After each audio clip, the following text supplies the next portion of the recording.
Assalamualaikum warahmatullahi wabarakatuh. Salam sejahtera untuk kita semua. Salam, Om Swastiastu, Namo Buddhaya, dan salam kebajikan. Perkenalkan, saya dan rekan-rekan saya dari kelompok 5 kelas akuntansi 11 Universitas Maritim Raja Ali Haji akan menjelaskan tentang manajemen keuangan sebagai bentuk pemenuhan tugas mata kuliah pengantar bisnis atas bimbingan Ibu dosen Anggia Sekar Putri, SEMM. Nah, sebelum kita masuk kepada pembahasan, apakah teman-teman tahu apa itu manajemen keuangan? Manajemen keuangan menurut beberapa ahli dijabarkan sebagai berikut. Yang pertama, menurut James Van Horn, manajemen keuangan adalah segala aktivitas yang berhubungan dengan perolehan, pendanaan, dan pengelolaan aktiva dengan tujuan menyeluruh. Yang kedua, menurut Bambang Rianto, manajemen keuangan adalah sebuah aktivitas perusahaan yang berhubungan dengan suatu tindakan untuk bisa mendapatkan dana yang diperlukan sebuah perusahaan dengan biaya yang minim dan dengan syarat yang bisa menguntungkan agar usaha tersebut bisa berjalan seefektif mungkin. Yang ketiga, menurut Suad Husnan, manajemen keuangan adalah manajemen berdasarkan dari fungsi-fungsi manajemen. Fungsi dari manajemen keuangan diantaranya adalah keputusan investasi, fungsi pendanaan, dan keputusan dividen. Jadi, dapat disimpulkan bahwa manajemen keuangan adalah suatu kegiatan perencanaan, penganggaran, pemeriksaan, pengelolaan, pengendalian, pencarian, dan penyimpanan dana yang dimiliki oleh organisasi atau perusahaan sehingga berjalan dengan seefektif mungkin. Setelah kita mengetahui apa itu manajemen keuangan, masuklah kita kepada pembahasan berikutnya, yaitu tujuan manajemen. Manajemen keuangan harus memiliki tujuan yang jelas. Ada beberapa tujuan manajemen keuangan, yaitu 1. Menjaga arus kas. Dalam sebuah perusahaan, keluar masuknya uang kas harus dipantau terus agar tidak terjadi pengeluaran yang membengkak. Akibatnya bisa menyebabkan kerugian perusahaan. Yang kedua, memaksimalkan keuangan perusahaan. Tugas manajemen keuangan bukan hanya mengawasi keuangan, tetapi juga melihat aktivitas anggaran dana yang tidak menguntungkan bagi perusahaan yang dapat dihilangkan dan diganti dengan aktivitas yang lebih menguntungkan perusahaan. Yang ketiga, mempersiapkan struktur modal. Manajer keuangan dalam merencanakan struktur modal harus bisa menyeimbangkan anggaran yang dimiliki dengan dana yang dipinjam perusahaan. 4. Memaksimalkan keuntungan. Perencanaan keuangan yang tepat akan mampu memaksimalkan keuntungan yang didapat dalam jangka waktu yang panjang. Yang kelima, meningkatkan efisiensi. Dengan menganggarkan dana yang tepat pada semua aspek, maka efisiensi dana perusahaan akan terus meningkat. Yang keenam adalah mengoptimalkan kekayaan perusahaan. Manajer keuangan juga harus mampu membaca pasar saham. Dengan memberikan pembagian laba semaksimal mungkin kepada pemegang saham, tentunya akan meningkatkan perusahaan dan memberikan kepercayaan pemegang saham untuk terus berinvestasi di perusahaan yang kita miliki. Yang ketujuh yaitu mengurangi resiko operasional. Keputusan yang tepat yang dilakukan manajer keuangan akan berpengaruh terhadap resiko bisnis yang tidak pasti di setiap waktu. Yang kedelapan yaitu memastikan kelangsungan kehidupan perusahaan. Manajer keuangan memegang peranan penting jalannya sebuah perusahaan. Keputusan yang tepat akan mampu membuat perusahaan bertahan di persaingan bisnis. Namun sebaliknya, keputusan yang tidak berhati-hati akan menyebabkan sebuah perusahaan bangkrut. Yang kesembilan, mengurangi biaya modal. Manajer keuangan harus membuat perencanaan modal yang tepat agar penggunaan modal dapat diminimalisasi sedemikian rupa. Hai, saya Simasna Halawa akan menjelaskan tentang fungsi manajemen keuangan. Ada beberapa fungsi manajemen keuangan, yaitu 1. Planning. Merencanakan keuangan dalam sebuah perusahaan sangatlah penting. Perencanaan keuangan meliputi mengatur uang kas, menghitung rugi laba, dan merencanakan arus kas. 2. Budgeting. Budgeting merupakan kegiatan mengalokasikan dana untuk semua keperluan perusahaan. Alokasi ini harus dilakukan seminimal mungkin dan memaksimalkan anggaran yang ada. 3. Controlling. Controlling adalah melakukan pengontrolan atau evaluasi terhadap keuangan yang sedang berjalan. Evaluasi dilakukan untuk memperbaiki sistem keuangan perusahaan agar perusahaan dapat bertahan. 4. Auditing.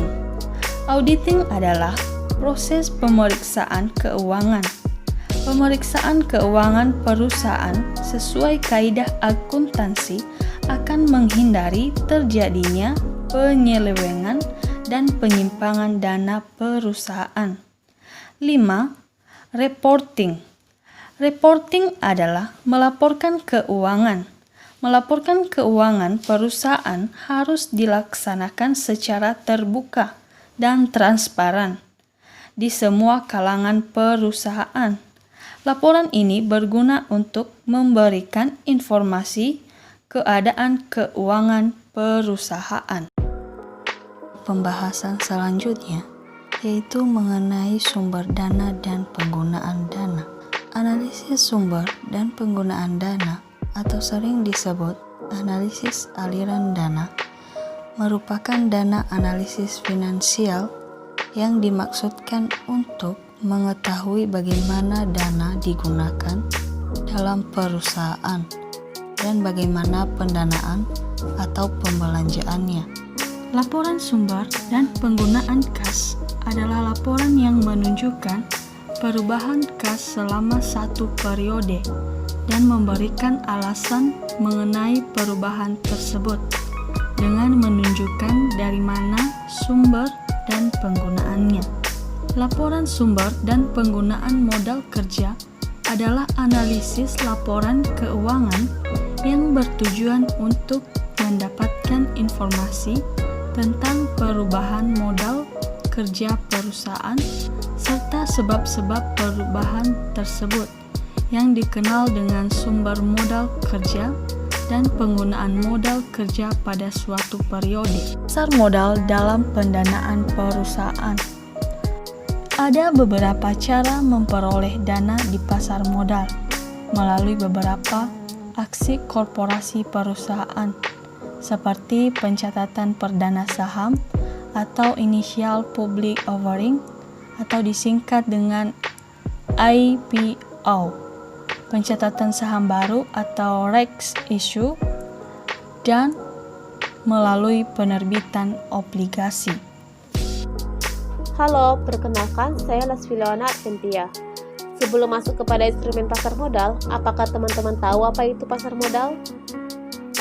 Dalam pengertian secara luas, pasar modal merupakan tempat bertemunya dua pihak, yaitu investor dan emiten.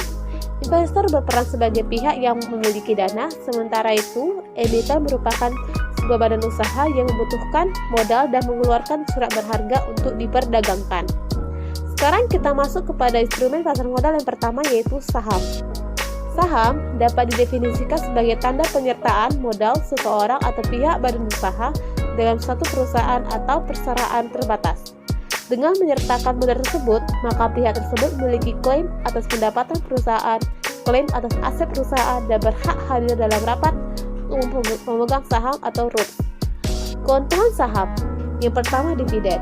Dividen merupakan pembagian keuntungan yang diberikan perusahaan dan berasal dari keuntungan yang dihasilkan perusahaan.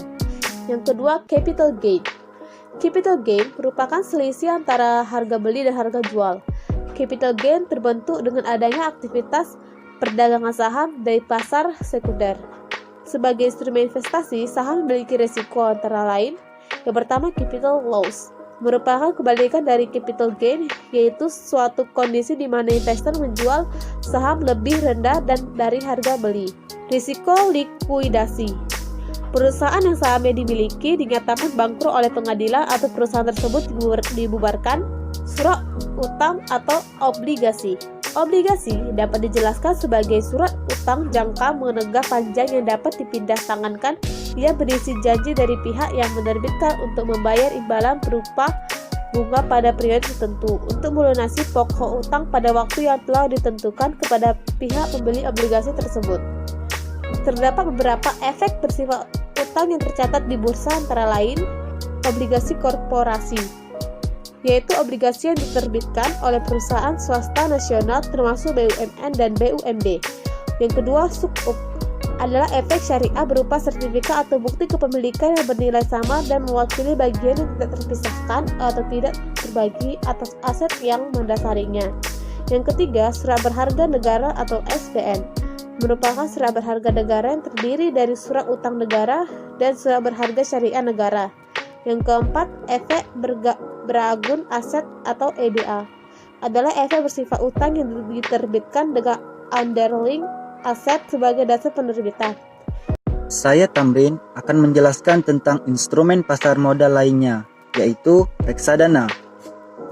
Mengacu kepada Undang-Undang Pasar Modal Nomor 8 Tahun 1995, Pasal 1 Ayat 27, didefinisikan bahwa reksadana adalah wadah yang dipergunakan untuk menghimpun dana dari masyarakat permodal untuk selanjutnya diinvestasikan dalam portofolio efek oleh manajer investasi.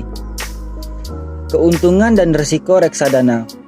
Keuntungannya antara lain: 1. Walaupun tidak memiliki dana yang cukup besar, pemodal dapat melakukan diversifikasi investasi dalam efek. 2. Mempermudah pemodal untuk melakukan investasi di pasar modal. 3. Efisiensi waktu. Risiko antara lain: 1. Risiko berkurangnya nilai unit penyertaan. Risiko ini dipengaruhi oleh turunnya harga dari efek yang masuk dalam portofolio reksadana tersebut. 2. Risiko likuiditas. Risiko ini menyangkut kesulitan yang dihadapi oleh manajer investasi jika sebagian besar pemegang unit melakukan penjualan kembali atau redemption atas unit-unit yang dipegangnya. 3. Risiko one prestasi.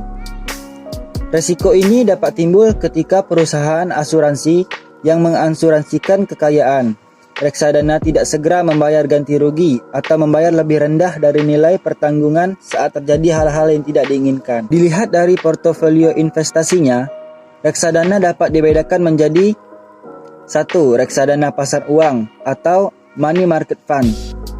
Reksadana jenis ini hanya melakukan investasi pada efek bersifat utang dengan jatuh tempo kurang dari 1 tahun. 2. Reksadana pendapatan tetap atau fixed income fund. Reksadana jenis ini melakukan investasi sekurang-kurangnya 80% dari aktifanya dalam bentuk efek bersifat utang. 3. Reksadana saham atau equity fund. Reksadana yang melakukan investasi sekurang-kurangnya 80% dari aktifanya dalam bentuk efek bersifat ekuitas. 4. Reksadana campuran atau discretionary funds. Reksadana jenis ini melakukan investasi dalam efek bersifat ekuitas dan efek bersifat utang. Selanjutnya, exchange trade fund atau disingkat ETF. ETF merupakan penggabungan antara unsur reksadana dalam hal pengelolaan dana dengan mekanisme saham dalam hal transaksi jual maupun beli. Derivatif. Derivatif merupakan kontrak atau perjanjian yang nilai atau peluang keuntungannya terkait dengan kinerja aset lain. Dalam pengertian yang lebih khusus, derivatif merupakan kontrak finansial antara dua atau lebih pihak-pihak guna memenuhi janji untuk membeli atau menjual aset atau komoditas yang dijadikan sebagai objek yang diperdagangkan pada waktu dan harga yang merupakan kesepakatan bersama antara pihak penjual dan pembeli.